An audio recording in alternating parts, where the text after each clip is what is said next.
সাগররুনি হত্যা মামলার নথি আগুনে পুড়ে গেছে। আদালতকে জানালো রাষ্ট্রপক্ষ, তদন্তে 6 মাসের সময় বেঁধে দিল হাইকোর্ট। তুচ্ছ ঘটনায় আবারও সংঘর্ষে জড়ালো ঢাকা কলেজ ও সিটি কলেজের শিক্ষার্থীরা। সায়েন্স ল্যাব ও আশপাশের এলাকায় ধাওয়া পাল্টা ধাওয়া।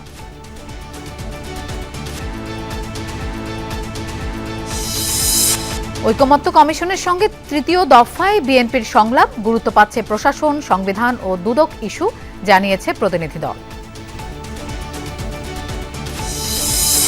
জাতীয় নাগরিক পার্টিতে অন্তর্দ্বন্দ্ব বা কোন্দল নেই দাবি নেতাদের। দৃষ্টিভঙ্গিতে ভিন্নতা থাকলেও জাতীয় ইস্যুতে ঐক্যবদ্ধ থাকার দাবি।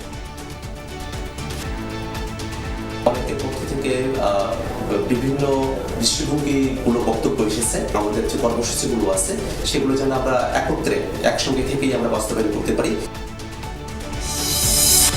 নির্বাচনী মাঠে থাকলেও নিবন্ধন ও প্রতীক নেই জামায়াতে ইসলামের। আইনি লড়াই করেই ফিরে পেতে চায় দলটি। এখনো আদালতে নিষ্পন্ন না হয় ক্ষোভ। আমাদের রেজিস্ট্রেশনকে তারা বাতিল ঘোষণা করেছে। আসলে এটা কোনো কর্নার থেকে তাদেরকে বাধ্য করেছে। আমরা এরকম আইনি উদ্যোগ নিচ্ছি যে আইনি উদ্যোগের কারণে প্রতীকও পাওয়া যাবে, একই সাথে রেজিস্ট্রেশনও পাওয়া যাবে।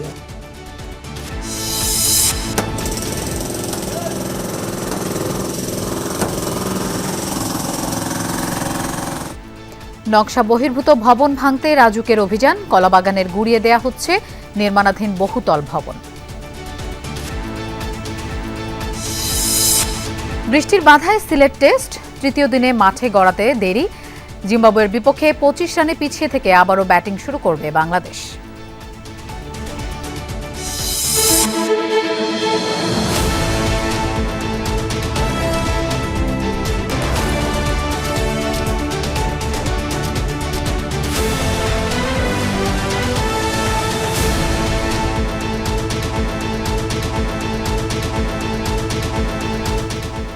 দেখছিলেন শিরোনামগুলো। এছাড়াও দেশ বিদেশের আরো খবর নিয়ে দুপুরের বাংলাদেশে আপনাদের সঙ্গে থাকছি আমি মৌসুমী আহমেদ লোপা।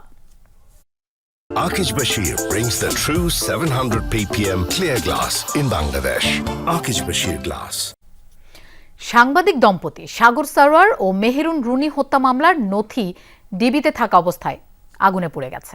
হাইকোর্টকে এই তথ্য জানিয়েছে রাষ্ট্রপক্ষ। তবে মামলার তদন্ত সংস্থা পিবিআই জানিয়েছে মামলার নথি আগুনে পোড়েনি, খুঁজে পাওয়া যাচ্ছে না।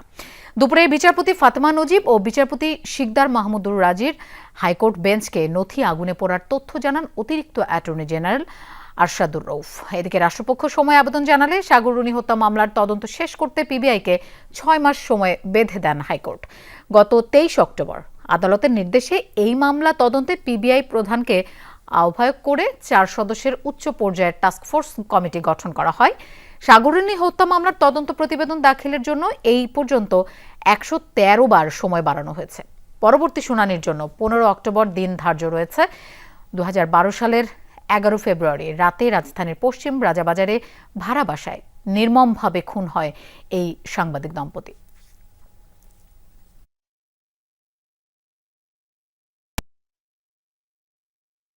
রাষ্ট্রপক্ষ 9 মাস সময় চেয়েছিল, আমরা 3 মাস সময়ের কথা বলেছিলাম। অবশেষে আদালত বিচার বিবেচনা করে 6 মাস সময় মঞ্জুর করেছেন এবং পরবর্তীতে 22 অক্টোবর 2025-এ পরবর্তী আদেশের জন্য আদালতে আসবে। আমরা আশা করব এই সময়ের মধ্যে কিংবা তার আগেই যদি তদন্ত কমপ্লিট হয়ে যায় তাহলে তদন্তকারী কর্মকর্তাগণ আদালতে তার তদন্ত রিপোর্ট দায়ের করবেন। দর্শক, এই বিষয়ে আমরা একটু বিস্তারিত জানবো। আমাদের সাথে যোগ দিচ্ছেন সহকর্মী আরিফুর রহমান সবুজ। সবুজ, খুবই স্পর্শকাতর একটি মামলা। কবে পুড়ে গেল এই মামলার নথিপত্র, আর কি জানিয়েছে রাষ্ট্রপক্ষ এই ব্যাপারে? লোপা, মূলত 5 আগস্টের দিকে কিছু নথিপত্র পুড়ে যাওয়ার কথা বলেছেন রাষ্ট্রপক্ষের ডেপুটি অ্যাটর্নি জেনারেল। তবে কি নথিপত্র নাকি সব কিছুই পুড়ে গিয়েছে সেটি এখন পর্যন্ত নিশ্চিত নয়, সেটি স্পষ্ট করেনি। হয়তো রাষ্ট্রপক্ষ যদি ব্রিফ করেন তাহলে হয়তো সঠিক তথ্যটি পাওয়া যাবে।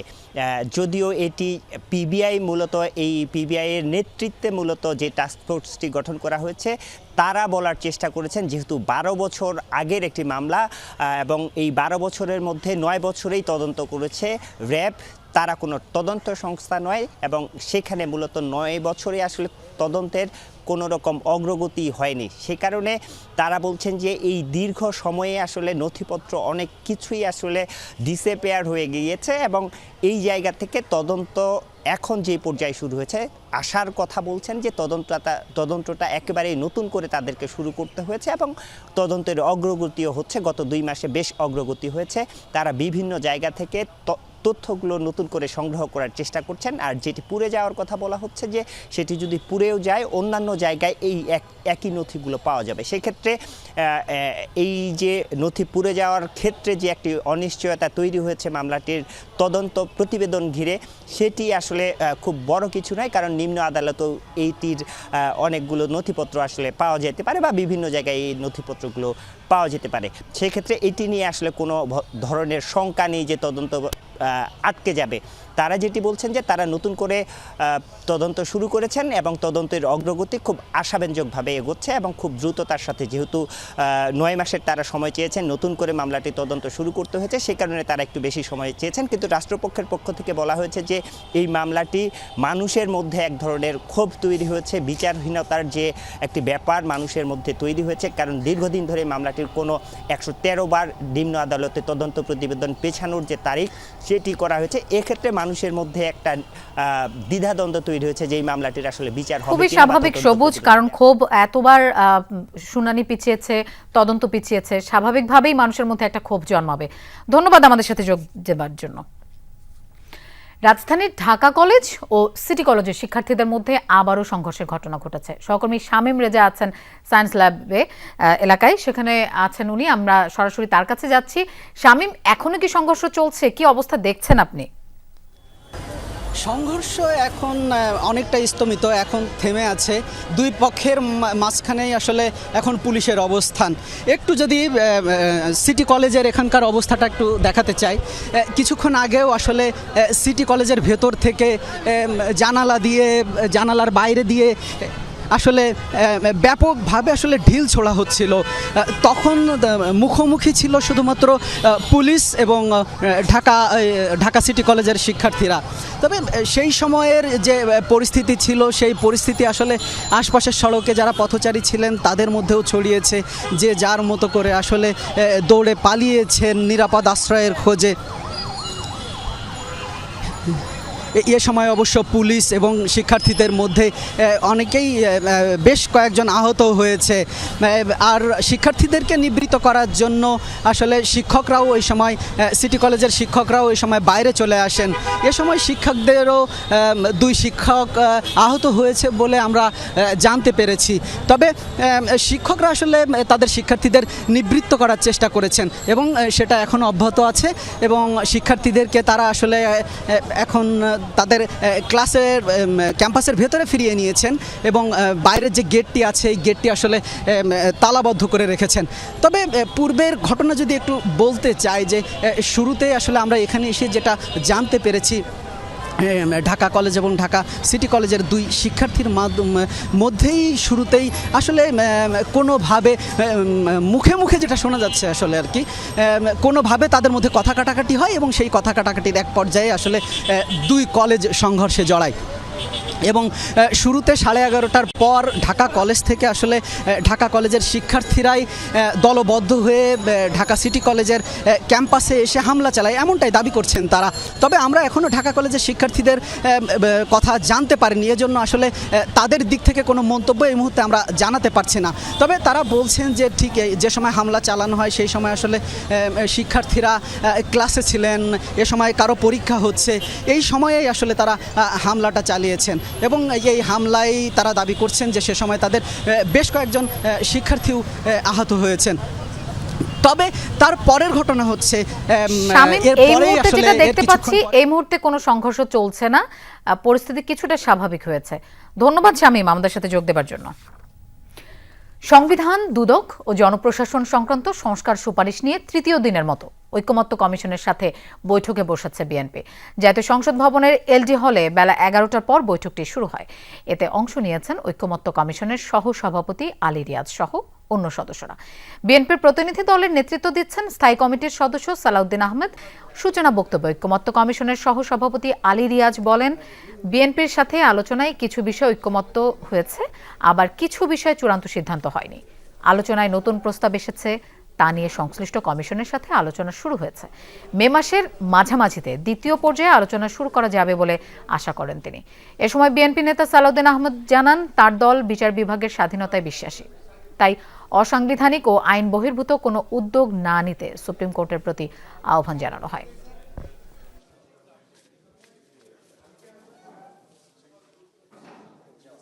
তাড়াহুড়োর কোনো বিষয় নয়।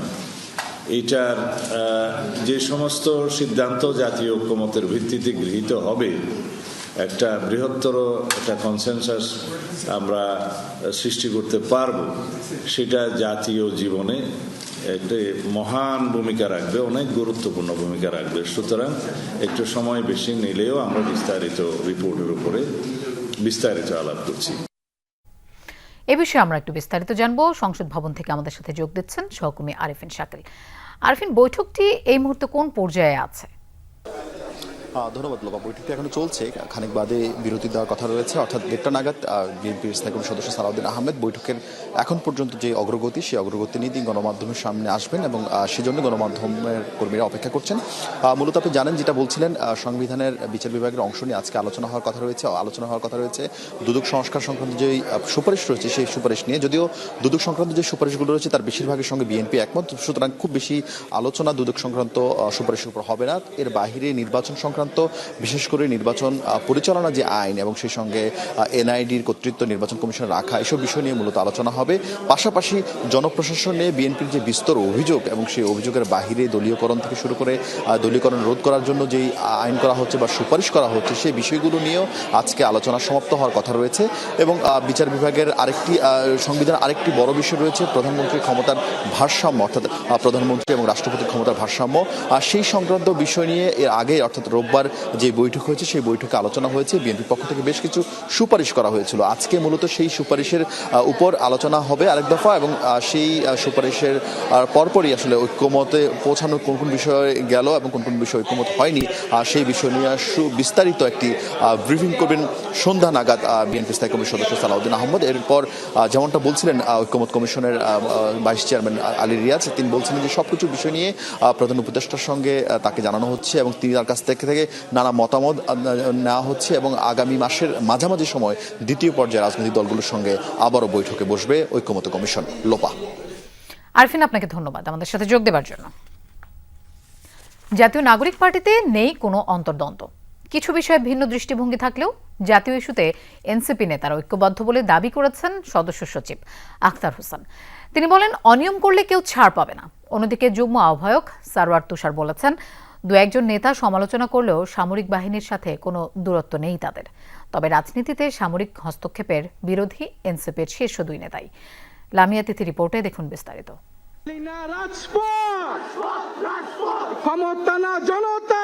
গণ অভ্যুত্থানে নেতৃত্ব দেয়া ছাত্র নেতাদের নতুন দল জাতীয় নাগরিক পার্টি এনসিপি গঠনের 1.5 মাস পেরিয়েছে।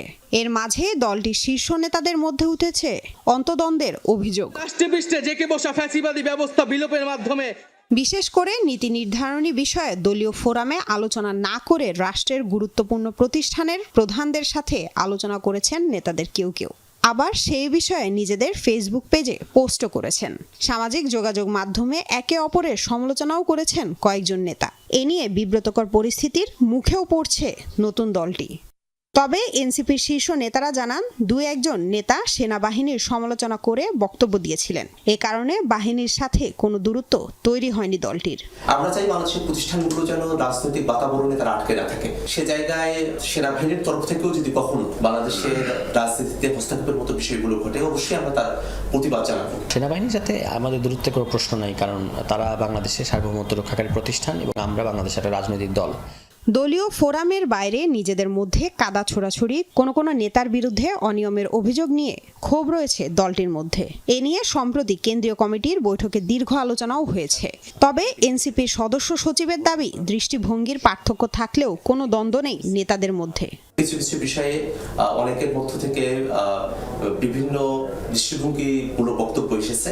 আমরা চেষ্টা করছি যে আমরা যেন জাতীয় নাগরিক পার্টি এনসিপির আমাদের যে বক্তব্য এবং আমাদের যে কর্মসূচিগুলো আছে সেগুলো যেন আমরা একত্রে একসঙ্গে থেকেই আমরা বাস্তবায়ন করতে পারি। এখন রাজনৈতিক দল হিসেবে দায়িত্বশীলতার পরীক্ষাটা আমাদেরকে আবারও দিতে হবে, ঠিক আছে? এবং এরকম মনে করার কোনো কারণ নাই যে আমরা একটা ব্ল্যাঙ্ক চেক সবসময় পেতে থাকবো।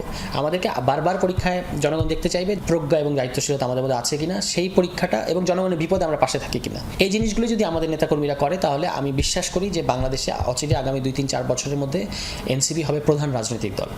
শীর্ষ নেতারা দলে অন্তদ্বন্দ্বের কথা অস্বীকার করলেও এর প্রভাব পড়ছে এনসিপির কর্মসূচিতে। পহেলা বৈশাখ গাজায় ইসরায়েলি হামলার প্রতিবাদে অনুষ্ঠিত কর্মসূচিতে কর্মীদের অংশগ্রহণ ছিল হাতে গোনা। নেতারা বলছেন দলের গঠনতন্ত্র প্রণয়নে কাজ চলছে, শীঘ্রই জেলা উপজেলা কমিটি গঠন করা হবে। এনসিপি তাদের গঠনতন্ত্র তৈরির কাজ শুরু করেছে, কেন্দ্রীয় নেতৃবৃন্দ থেকে শুরু করে নিয়ে তৃণমূল পর্যন্ত প্রত্যেকে সেগুলোর প্রতি তাদের শ্রদ্ধাবোধ রাখবেন। জেলা কমিটি, উপজেলা কমিটি, থানা কমিটি, ওয়ার্ড কমিটি এভাবে হবে। আমাদের দুইটা যে দক্ষিণ এবং উত্তরের সংগঠন টিম তারা এটা নিয়ে নিরলসভাবে কাজ করছে। এনসিপি নেতারা বলছেন যমতায় যেতে চাইলে নানা কঠিন পথ পাড়ি দিতে হবে তাদের। এক্ষেত্রে এনসিপির অনুপ্রেরণা জুলাই বিপ্লব। লামিয়া তিথি, যমুনা নিউজ, ঢাকা। নির্বাচনী মাঠে থাকলেও জামায়াতে ইসলামের নিবন্ধন ও প্রতীক নেই। আওয়ামী লীগ সরকারের আমলে বাতিল হওয়া নিবন্ধন ও প্রতীক আইনি লড়াই করেই ফিরে পেতে চায় দলটি। তবে এখনও আদালতে বিষয়টি নিষ্পন্ন না হওয়ায় এ নিয়ে ক্ষোভ জানিয়েছেন শীর্ষস্থানীয় নেতা ও আইনজীবীরা। তারা জানিয়েছেন চলতি সপ্তাহে এই সংক্রান্ত 2টি মামলার শুনানি হতে পারে। শামীম রেজার রিপোর্ট। জাতীয় নির্বাচন ডিসেম্বরে নাকি আগামী বছরের জুনে, এ নিয়ে প্রশ্ন থাকলেও ভোটের প্রস্তুতিতে পিছিয়ে নেই জামাতে ইসলামী। এরই মধ্যে বেশিরভাগ আসনের সম্ভাব্য প্রার্থীদের নাম ঘোষণা করে প্রচার চালাচ্ছে দলটি। যদিও আওয়ামী লীগ সরকারের আমলে দলটির নিবন্ধন বাতিল হয়, সে সময় দলের নির্বাচনী প্রতীক দাড়িপাল্লাও হারায় দলটি। গণঅভ্যুত্থানে আওয়ামী লীগ সরকারের পতনের পর পরিস্থিতি পাল্টেছে। তবে 8 মাসেও জামাতের নিবন্ধন ও প্রতীক ফিরে পাওয়ার আবেদনের সুরাহা হয়নি উচ্চ আদালতে। আমাদের রেজিস্ট্রেশনকে তারা বাতিল ঘোষণা করেছে। আসলে এটা কোনো কর্নার থেকে তাদেরকে বাধ্য করেছে এই কাজটা করতে। এটা জুলুম এবং অন্যায় করা হয়েছে, এটা ইনসাফের পরিপন্থী একটা কাজ তারা করেছে। তো সামনে শুনানি হলে আমরা আশাবাদী ইনশাল্লাহ আমাদের অধিকার ফিরে পাবো, আমাদের রেজিস্ট্রেশন পাওয়া যাবে, আমাদের প্রতীকও ফিরে আসবে। নিবন্ধন ও প্রতীকের বিষয়টি আইনগতভাবে সুরাহার ক্ষেত্রে দীর্ঘসূত্রতা কেন, জানালেন দলটির আইনজীবী শিশির মনির। জামাতের নিবন্ধন প্রক্রিয়ায় মামলাটি আংশিক শ্রুত হয়েছিল। আংশিক শ্রুত হয়েছিল যে বেঞ্চে, এই বেঞ্চের একজন মাননীয় বিচারপতি হঠাৎ করে অসুস্থ হয়ে পড়েন। তিনি প্রায় 1 মাস কোর্টে আসতে পারেননি। তারপরে আদালত আবার 1 মাসের জন্য বন্ধ হয়ে যায়। ফলে এটি শুনানি প্রায় শেষের দিকে ছিল। আমরা আশা করেছিলাম যে ভ্যাকেশনের আগেই জামাতের নিবন্ধন মামলাটি শেষ হয়ে যাবে, কিন্তু হঠাৎ করে অসুস্থ হয়ে যাওয়ার কারণে শেষ করা যায়নি। আপিল বিভাগে আইনি লড়াইয়ের মাধ্যমেই নিবন্ধন ও প্রতীক ফিরে পাবে জামাত, প্রত্যাশা তার। জামাতের এই রেজিস্ট্রেশনের সাথে একটি কথা অনেকের মধ্যেই কাজ করে, কনফিউশন, যে প্রতীক পাবে কিনা। একটি হলো রেজিস্ট্রেশন পাবে কিনা, আর একটি দাড়িপাল্লা প্রতীক পাবে কিনা। আমরা এরকম আইনি উদ্যোগ নিচ্ছি যে আইনি উদ্যোগের কারণে প্রতীকও পাওয়া যাবে, একই সাথে রেজিস্ট্রেশনও পাওয়া যাবে ইনশাআল্লাহ।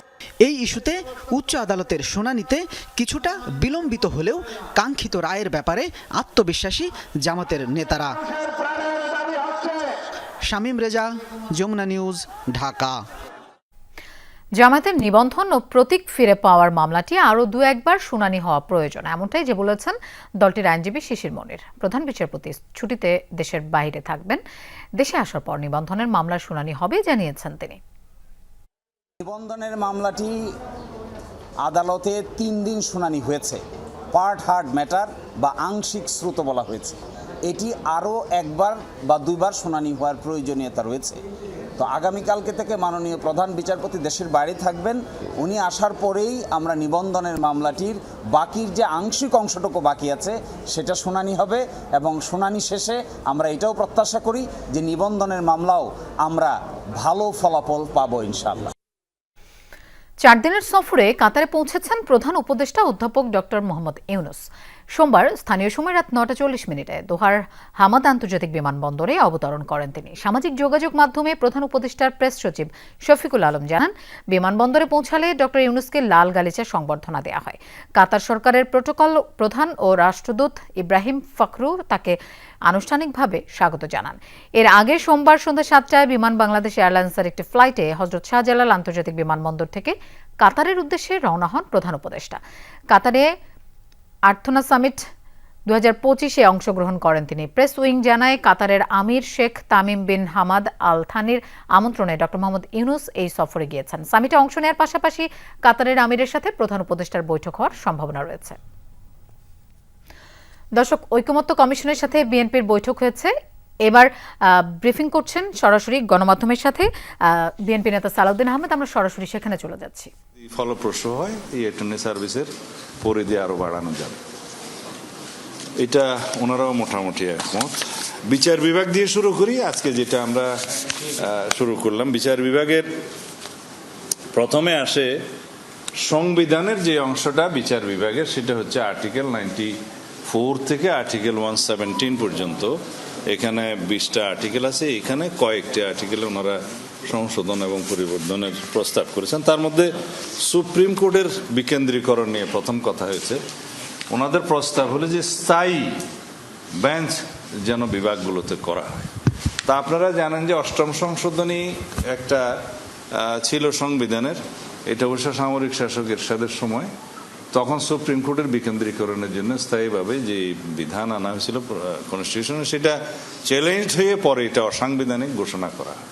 তো সুপ্রিম কোর্টের এটা স্থায়ী হাইকোর্টের হাইকোর্ট বিভাগের স্থায়ী আসন সংবিধানের মৌলিক কাঠামোর সাথে যায় না এবং সাংঘর্ষিক, এবং একটা যেহেতু কনস্টিটিউশনের উপরে একটা জাজমেন্ট আছে তখনকার, এটা বাতিল করার জন্য। তা আমরা বলেছি যে সার্কিট বেঞ্চ স্থাপনের জন্য আর্টিকেল 100-এ প্রভিশন আছে যে এইটার উপরে যেন কম্পালশন একটা আনতে পারি আমরা জুডিশিয়ারিকে, যেন আমরা এখানে কনস্টিটিউশনে একটা প্রভিশন করতে পারি অথবা সাবসেকশন করতে পারি ওখানে, যাতে প্রতি বছর প্রয়োজনীয় সংখ্যক সার্কিট বেঞ্চ স্থাপনের জন্য এখানে একটা বাধ্যবাধকতা আরোপ করা যায়।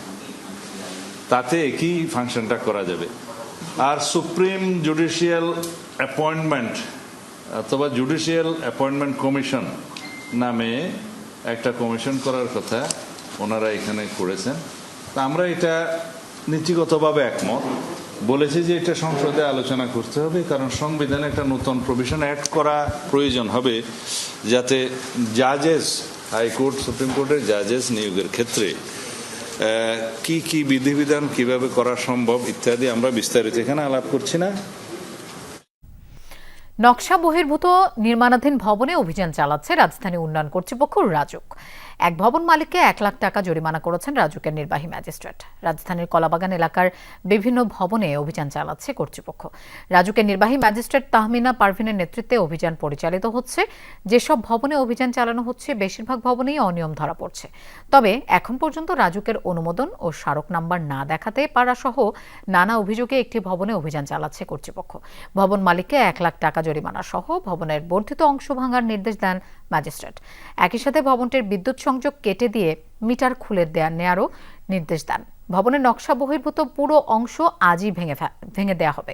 কর্মকর্তারা জানান, অবৈধ নির্মাণাধীন ভবনের বিরুদ্ধে এই অভিযান পুরো রাজধানী জুড়েই চলবে। রাজুকের অনুমোদনের বাইরে কোনো স্থাপনা তৈরি হলেই আইনি ব্যবস্থা নেওয়া হবে বলে জানান তারা।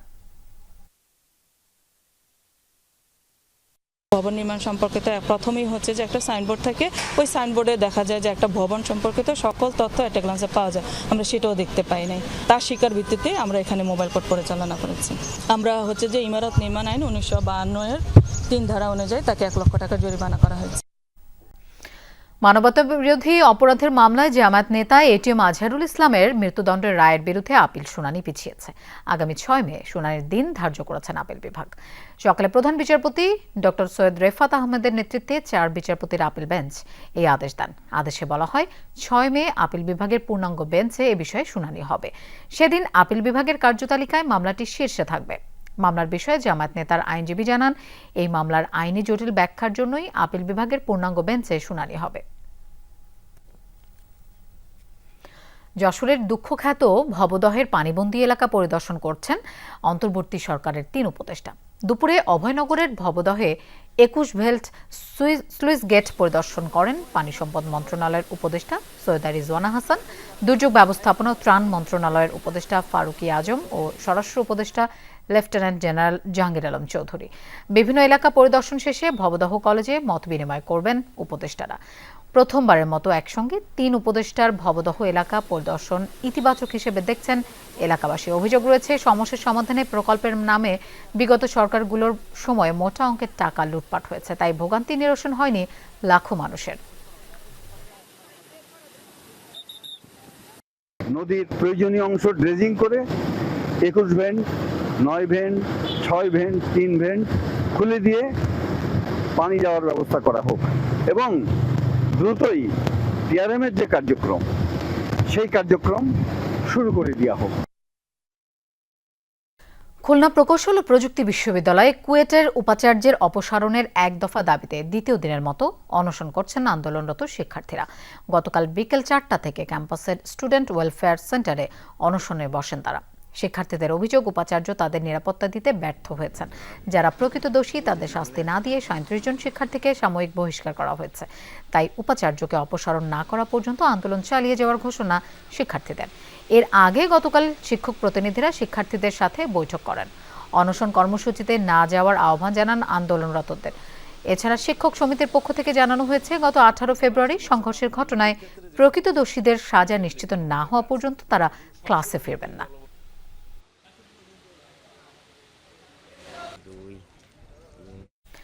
চট্টগ্রাম বিশ্ববিদ্যালয়ের চারুকলা অনুষদকে মূল ক্যাম্পাসে ফেরানোর দাবিতে দ্বিতীয় দিনের মতো অনশন করছেন ৯ শিক্ষার্থী। এর আগে সোমবার দুপুর ৩:৩০ থেকে আমরণ অনশনের ডাক দেন চারুকলার শিক্ষার্থীরা। বিশ্ববিদ্যালয়ের প্রশাসনিক ভবনের সামনে অবস্থান করলেও প্রশাসন থেকে এখন পর্যন্ত সুনির্দিষ্ট কোনো আশ্বাস দেওয়া হয়নি বলে জানান তারা। দ্রুত দাবি মেনে নেওয়ার আহ্বান জানিয়েছেন অনশনরত শিক্ষার্থীরা। অন্যথায় কঠোর কর্মসূচির হুঁশিয়ারি দেন তারা। গত বছরের 23 ডিসেম্বর আমরা একটা কর্মসূচিতে যাই, তখন বিশ্ববিদ্যালয় প্রশাসন ঘোষণা দেয় যে ওনারা এই 1 এপ্রিল থেকে আমাদেরকে স্থানান্তর করবে। 21 দিন পরে এর মধ্যেও আমরা বিশ্ববিদ্যালয় প্রশাসনের সাথে যোগাযোগ করেছি, আবার অনেক সময় যোগাযোগ করে ব্যর্থ হয়েছি। আমরা যে 9 জন অনশন করছি, প্রয়োজনে আমাদের সংখ্যা আরো দ্বিগুণ হতে পারে, তবে আপাতত আমরাই অনশনে থাকছি। আমাদের দাবি আদায় হওয়া পর্যন্ত আমরা অনশনে থাকছি। দর্শক, সাংবাদিক দম্পতি সাগর রুনি হত্যা মামলায় থাকা নথি নিয়ে এই মুহূর্তে ব্রিফ করছেন ডেপুটি অ্যাটর্নি জেনারেল। আমরা সরাসরি সেখানে চলে যাচ্ছি। অ্যাটর্নি জেনারেল আমার সাথে এবং ব্যারিস্টার অনিকা হকের সাথে উনি দেখছেন, পিবিআই এর যে প্রধান অ্যাডিশনাল আইজি উনি মোস্তফা সাহেব উনিও দেখছেন। এটা আমাদের সবার নজরে আছে। আমরা প্রায় এটা নিয়ে কথা বলছি, প্রায় এটা নিয়ে কাজ করছি, দিক নির্দেশনা দিচ্ছি, তারা ইনভেস্টিগেশন করছে। তো এটা তো সময় লাগবে, ইনভেস্টিগেশনটা তো এক রাতের মধ্যে সম্ভব হবে না। এক রাতের মধ্যে তো দেশবাসীও প্রত্যাশা করে না, কিন্তু অতীত সময়ে যে জিনিসটা হয়েছে, দেখেন 5 আগস্টের আগে কি ঘটেছে সেটা আমার কাছে জিজ্ঞেস করে কোনো লাভ নেই। I am not privy to that. সেটা কেন হয়েছে কি হয়েছে এটা আপনারাও ভালো জানেন, আমরাও সবাই ভালো জানি। সেটা এখন পরিস্থিতি প্রেক্ষাপট সেটা আপনারাও জানেন। 5 আগস্টের পরে আমরা একটা স্টেপ নিয়েছি। এটা 6 মাসের কোর্ট টাইম দিয়েছে। 6 মাসটা এই 6 এপ্রিল 2024 এটা শেষ হয়েছে। সেজন্য আমরা রিপোর্টটা ফাইনাল করতে পারিনি, দিতে পারিনি। এখানে আরও কতগুলো দিক নির্দেশনা দেওয়া হয়েছে, তারা সেই অ্যাঙ্গেল থেকেও দেখছে। সেই জন্য আমাদের সময় দরকার, ইনভেস্টিগেশন এজেন্সির সেই জন্য সময় দরকার। সেই জন্যই এই সময়টা আমরা চেয়েছি কোর্টের কাছে। আর 9 মাস আমি চেয়েছিলাম, কোর্ট আমাদেরকে 6 মাস দিয়েছে। কারণ 9 মাস চাওয়া হচ্ছে বারবার কোর্টের কাছে যে সময় আবদার করা, এটা দেখতে ভালো দেখায় না। যে আমরা চেষ্টা করছি যত তাড়াতাড়ি সম্ভব, এটা পুলিশ ইনভেস্টিগেশন এজেন্সি চেষ্টা করছে যে যত তাড়াতাড়ি সম্ভব এটাকে রিপোর্টটা দেওয়ার জন্য, এই যে ফাইলটা ক্লোজ করার জন্য। যে অগ্রগতি প্রতিবেদনটা এসছে, এটা থেকে আপনি স্যাটিসফাই? মানে অগ্রগতি যে হয়েছে কাজ করছে, যেহেতু এখনো পুরো টোটাল জিনিসটা আপনার একটা শেপে আসেনি বা টোটাল জিনিসটা শেষ হয়নি, কাজ চলছে। কাজে আমি স্যাটিসফাইড যে কাজ চলছে, কিন্তু এটা শেষ হওয়ার আগ পর্যন্ত স্যাটিসফাইড কি স্যাটিসফাইড না একটা কনক্লুশনে আসার আগ পর্যন্ত সেটা আমাদের জন্য ডিফিকাল্ট এই কমেন্টটা করা। আপনি ডিবি অফিসের একটা কথা বলছিলেন কোর্টে, কি বলতে চেয়েছিলেন ওই সময়? ডিবি অফিসে যেটা হচ্ছে যে ডিবি অফিস আগে এক পর্যায়ে তদন্ত করেছে, এটা ডিবি অফিসের পরে এটা হয়েছে আপনার র্যাব তদন্ত করেছে। তো ডিবি অফিসের অফিসারদের সাথেও তো তখনকার তদন্তকারী কর্মকর্তাদের সাথেও কথা বলতে হবে, রেকর্ড দেখতে হবে, সেখানকার এভিডেন্সগুলো দেখতে হবে। সেটাই আমি বলছিলাম যে ডিবি অফিসে, কারণ এখন তো অনেক অফিসার চেঞ্জ হয়ে গেছে, অনেক অফিসার চাকরিতে নেই, হয়তো বা অন্য জায়গায় পোস্টিং হয়ে গেছে, তাদের সাথে ডেকে কথা বলতে হচ্ছে, তাদের সাথে বসতে হচ্ছে, তারা কি পেয়েছিল, কোন প্রেক্ষাপটে, কোন ইয়েতে পেয়েছে, সেগুলো দেখতে হচ্ছে। সেই নথিগুলো কি হারিয়েছে নাকি? না, কোনো নথি হারায়নি, নথি আছে কিন্তু পুরানা জিনিস, এটা যেটা আপনাকে একটা জিনিস বুঝতে হবে যে পুরানা জিনিস এভিডেন্সে একটা ছোড়া যদি মার্ডারের একটা ছোড়াও যদি আপনি এখানে রেখে দেন এত 14 বছর পর, এটা তো জং ধরে, ওটা তো ইয়ে হয়। যখন ডিপার্টমেন্ট সুইচ হচ্ছে তারা কি সেগুলো বুঝে নিচ্ছে না? সেটা আপনারা ইনভেস্টিগেশন এজেন্সির কাছে আপনারা জিজ্ঞেস করবেন। রেকর্ড বুঝে নিচ্ছে, কিন্তু আলামত সেটা তো সাধারণত আইওর কাছে থাকে বা কোর্টে থাকে, সেটা একটা ইনভেস্টিগেশন এজেন্সিটা ভালো উত্তর দিতে পারবে যে এটা বুঝে নেয়। তবে আমার মনে হয় অবশ্যই তারা বুঝে নিচ্ছে। গত 9 বছরে 3114 দিনের মধ্যে ঢাকার মানুষ মাত্র 31 দিন নির্মল বাতাসে নিঃশ্বাস নেওয়ার সুযোগ পেয়েছে। 2024 সালের সবচেয়ে ভালো বায়ুমান ছিল মাত্র 2 দিন এবং সবচেয়ে খারাপ বায়ুমান 35 দিন। এসব তথ্য জানিয়েছে বাপা ও ক্যাপস। মঙ্গলবার সকালে ঢাকা রিপোর্টার্স ইউনিটিতে বিশ্ব ধরিত্রী দিবস উপলক্ষে যৌথ সংবাদ সম্মেলন হয়। এ সময় 8 দফা সুপারিশ করেন সংগঠনের নেতারা। বাংলাদেশ পরিবেশ আন্দোলন, বাপা ও বায়ুমণ্ডলীয় দূষণ অধ্যয়ন কেন্দ্র ক্যাপসের পক্ষে মূল প্রবন্ধ পাঠ করেন প্রফেসর ডক্টর আহমদ কামরুজ্জামান মজুমদার। জেলাগুলোর মধ্যে সবচেয়ে দূষিত বায়ুর জেলা হিসেবে চিহ্নিত করা হয় গাজীপুরকে। আওয়ামী লীগের সাধারণ সম্পাদক ওবায়দুল কাদেরের কথিত ভাগ্নে আলী হায়দার রতনের 10 দিনের রিমান্ড চেয়েছে পুলিশ। দুপুরে তাকে গাজীপুর আদালতে নেওয়া হয়। এর আগে গতরাতে রাজধানীর রমনা থানা এলাকা থেকে রতনকে গ্রেফতার করে পুলিশ। সেখানে এক আত্মীয়ের বাসায় আত্মগোপনে ছিলেন তিনি। পরে শ্রীপুর থানায় হস্তান্তর করা হয়। পুলিশ জানায়, জুলাই অভ্যুত্থানে গাজীপুরে গুলিবিদ্ধ হয়ে মারা যান জাকির হোসেন রানা ও জুয়েল নামে 2 জন। পরে তাদের পরিবার আওয়ামী লীগের প্রায় 150 জনকে আসামি করে হত্যা মামলা দায়ের করে। সেই মামলাগুলোতে গ্রেফতারের পর তাকে আদালতে নেওয়া হয়। এছাড়া সাবেক সেতুমন্ত্রী ওবায়দুল কাদেরের প্রভাব দেখিয়ে শ্রীপুরের নামে বেনামে সম্পদ গড়ে তোলারও অভিযোগ আছে তার বিরুদ্ধে।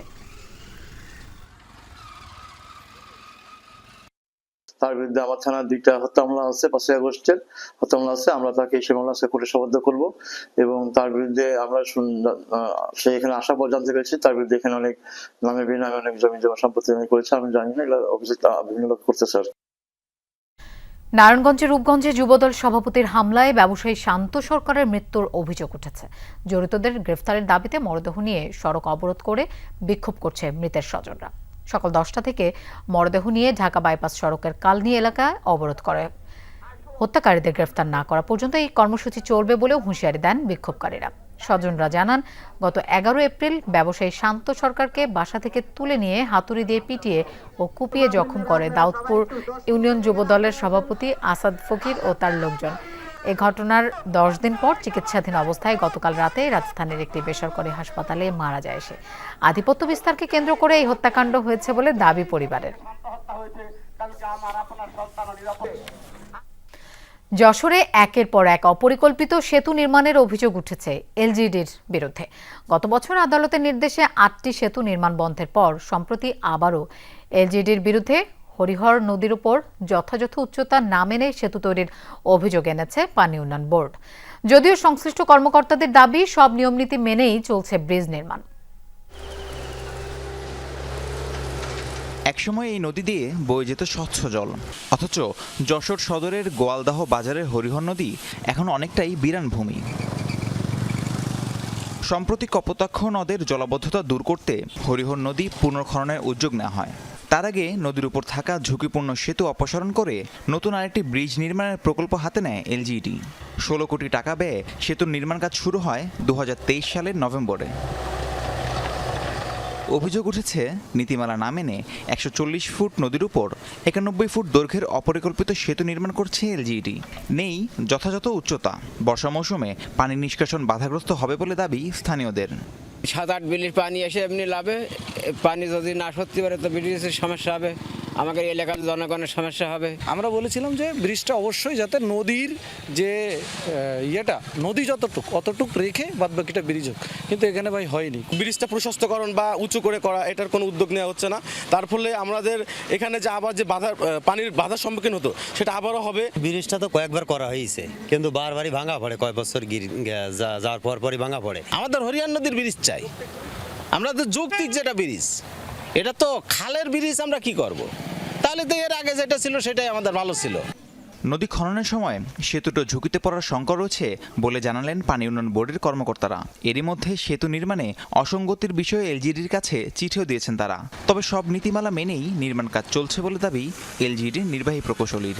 ব্রিজটা দেখে আমার যেটা মনে হয়েছে যে ভবিষ্যতে এই ব্রিজটা হয়ে যাওয়ার পরে পানি প্রবাহে বাধা সৃষ্টি করতে পারে, তারই প্রেক্ষিতে আমি সচিত্রভাবে নির্বাহী প্রকৌশলী এলজিডি মহোদয়কে একটা পত্র প্রেরণ করেছি যে এ বিষয়ে প্রয়োজনীয় ব্যবস্থা গ্রহণ করার জন্য, যাতে ব্রিজটি এমনভাবে নির্মাণ করা হয় যাতে নদীর পানি প্রবাহে কোনো বিঘ্ন সৃষ্টি না হয়। আমাদের ডিজাইন অনুসারে যেভাবে অনুমোদিত হয়েছে সেভাবে করা হচ্ছে। ডিজাইন ইঞ্জিনিয়ার যিনি করেছেন সেটি হচ্ছে হাইস্ট ফ্লাড লেভেল থেকে 2.86 মিটার ধরে এটা ডিজাইন করেছেন।